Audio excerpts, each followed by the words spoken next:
प्रभात बच्चों,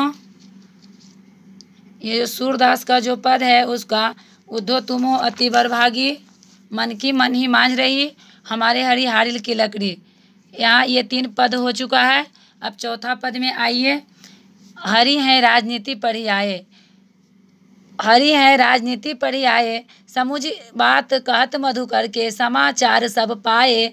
इक अति चतुर हुते पहले ही अब गुरु ग्रंथ पढ़ाए, बड़ी बुद्धि जानी जो उनकी जोग संदेश पठाए। इतना तक के सुन लीजिए। पहले उसका हिंदी भावार्थ।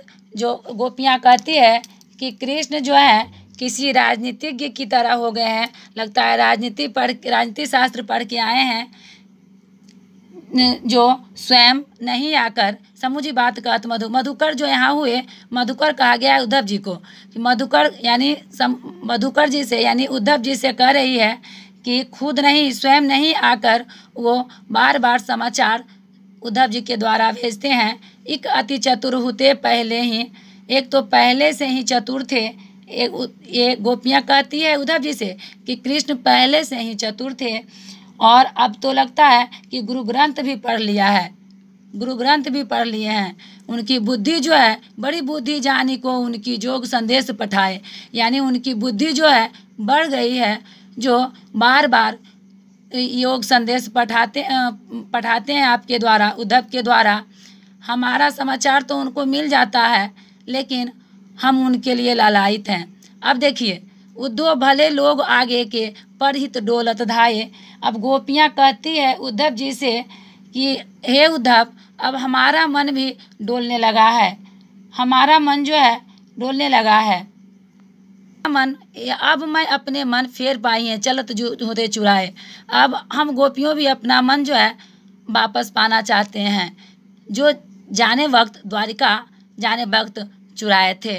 वो कृष्ण को चितचोर कहा गया है, यानी हृदय को चुराने वाले। गोपियों का मन ही चुरा लिए थे, तो गोपियाँ चैन से कैसे रहेगी।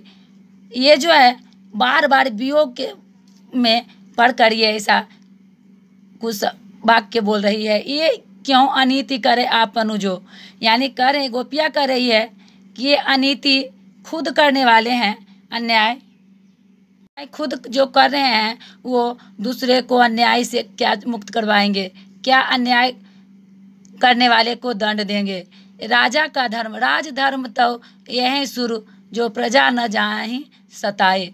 राजा का धर्म होता है प्रजा की रक्षा करना, प्रजा को नहीं सताना। प्रजा जो होती है राजा के संतान की तरह होती है, लेकिन वो खुद अन्याय, वो प्रजा मतलब ये जो गोपियाँ प्रजा की तरह सताई जा रही है, तो ये पूरे राज्य को क्या खुश रखेंगे। गोपियाँ जो है वियोग में ये सारी बातें सब उद्धव जी से संदेश के माध्यम से श्री कृष्ण को भेजती है।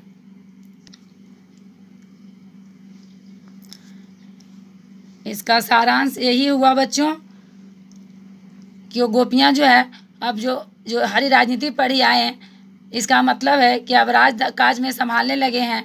अब उनका जो मन है राधा से मिलने का, गोपियों से मिलने का मन नहीं कर रहा है, तो एक तरफा प्यार कितना दिन जताएंगे। इसलिए गोपियाँ जो है अपना मन वापस पाना चाहती है। आपको कह चुके हैं, एक बार कहे थे कि जब गोपियाँ ये श्री कृष्ण जी के अनुपस्थिति में एक बार एक सखी आकर कहती है कि राधा जी से कि राधा जी, जो कृष्ण जब से द्वारिका गए हैं तब से तो जब हमारी आंखें लगती है तो श्री कृष्ण ही स्वप्न में आते हैं। तो गोपियाँ के बात को सुनकर राधा जी कहती हैं कि गोपियाँ तुम लोग सखी, तुम लोग तो सोती भी हो, लेकिन जब से श्री कृष्ण जी द्वारिका गए हैं तब से मेरी आंखें ही नहीं लगी है, मैं दिन रात सोई नहीं हूँ। तो इतना अनन्य प्रेम, अनन्य भक्त, ये जो विरह का काम, ये जो है योग साधना द्वारा जोड़ने के लिए उद्धव जी कहते हैं। लेकिन यहाँ जो गोपियाँ हैं वो प्रेम के माध्यम से जुड़ी हुई है। गोपियाँ जो है उद्धव जी जो है योग साधना के माध्यम से जोड़ते हैं, लेकिन गोपियाँ जो है प्रेम मार्ग को अपनाती है। प्रेम मार्ग के द्वारा जो है कृष्ण में लीन है। आप जिस तरह से लीन हो, ईश्वर का मार्ग तो अलग अलग है, लेकिन ईश्वर हैं तो एक ही। आप चाहे जैसे उन्हें अपनाएं, प्रेम मार्ग द्वारा या योग साधना द्वारा। इतना वहाँ फिर क्वेश्चन भेज देंगे, उसका डिटेल हम भेज देंगे।